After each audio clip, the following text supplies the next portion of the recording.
Once upon a time, not so very far away, past the whispering willow trees and over the hill where the fireflies lived, there was a place called the Dino Jousting Fields. And tonight, under a sky the color of blueberries and honey, our story begins with a girl named Figgy.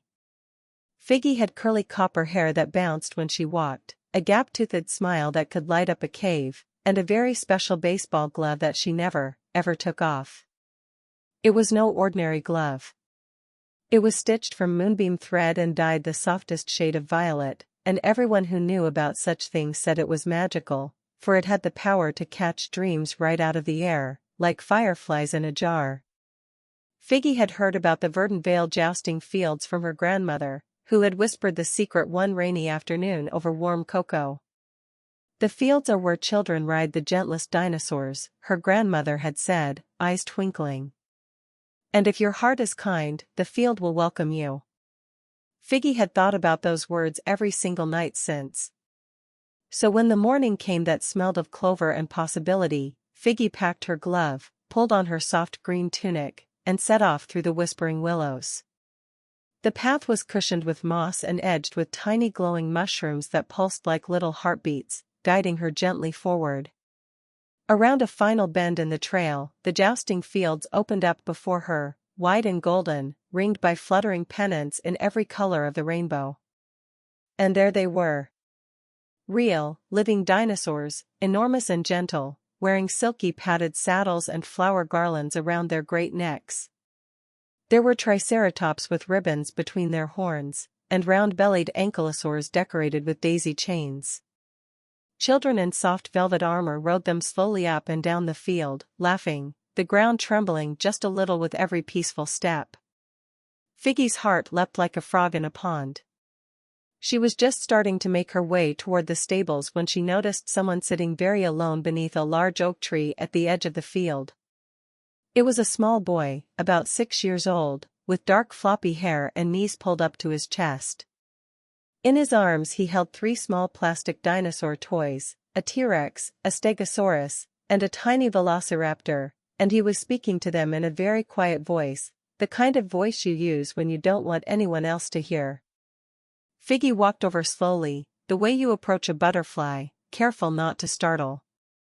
She sat down in the grass nearby, not too close, and watched the pennants ripple in the breeze. She didn't say anything at first. She just sat. After a moment, the boy peeked at her from under his floppy fringe. "I'm Figgy," she said softly. He looked back at his dinosaurs. "I'm Declan," he whispered, and then, as if to be safe, he said it again, but to the tiny plastic Velociraptor in his hand. Figgy nodded, perfectly content. She understood that some hellos needed a little time to grow. She pulled out her magical glove and slipped it onto her hand, turning it over in the golden afternoon light. Declan's eyes grew wide and curious despite himself. "What does it do?" he breathed, still mostly talking to the Velociraptor, but angling the little toy toward Figgy as if asking on its behalf. Figgy grinned her gap-toothed grin. "It catches dreams," she said simply. "Good ones. Want to see?" She held the glove up toward the warm breeze, and the violet stitching began to shimmer. A soft glowing shape, like a bubble made of starlight, drifted through the air and landed with a gentle plop right in the center of the glove. Inside the glowing bubble, tiny and perfect, was an image, Declan, riding a dinosaur, laughing without being shy at all. Declan stared. Then he did something remarkable. He smiled, just a little, just for a moment, but it was real. Just then, a sound came from behind the oak tree. A soft sound. Not quite a squeak, not quite a purr, but something wonderfully in between. Figgy and Declan leaned around the trunk and found, curled in a nest of fallen leaves and looking up at them with enormous golden eyes, the tiniest Velociraptor either of them had ever imagined. It was no bigger than a puppy.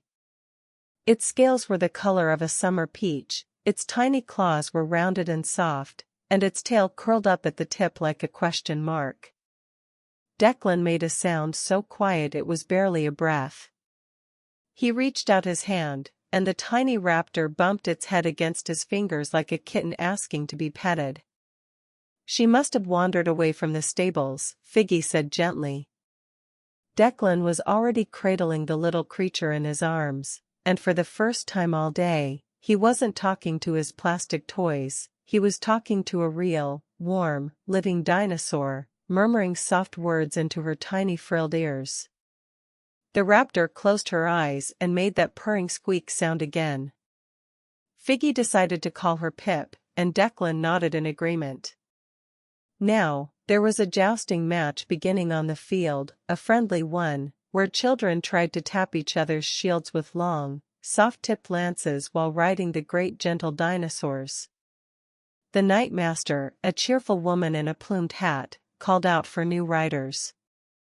Many children rushed forward, eager and loud.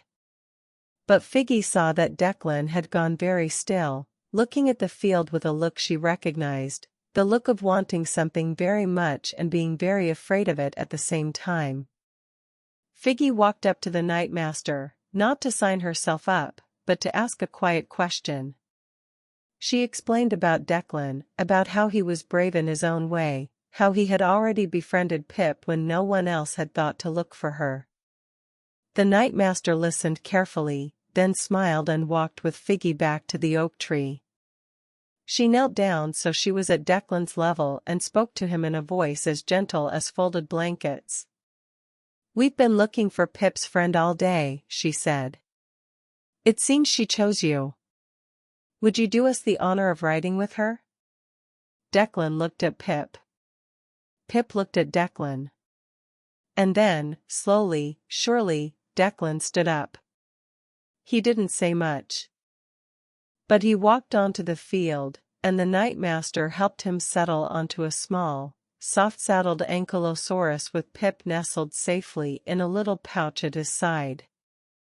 Figgy rode beside him on a gentle triceratops named Rosie who smelled of warm hay.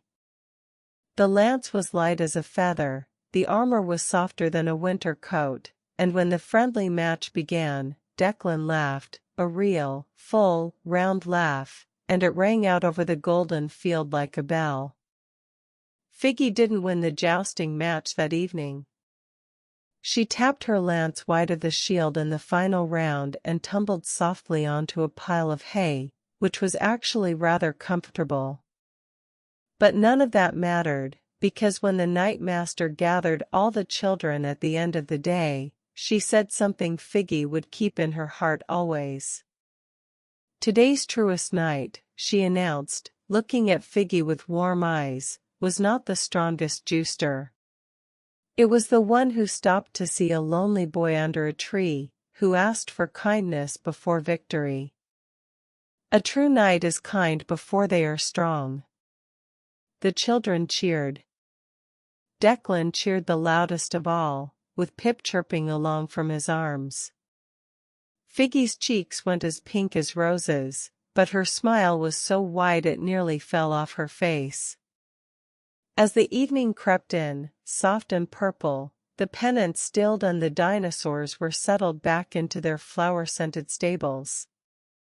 Figgy and Declan sat together under the oak tree one last time, shoulders touching, Pip curled between them like a warm, breathing pillow.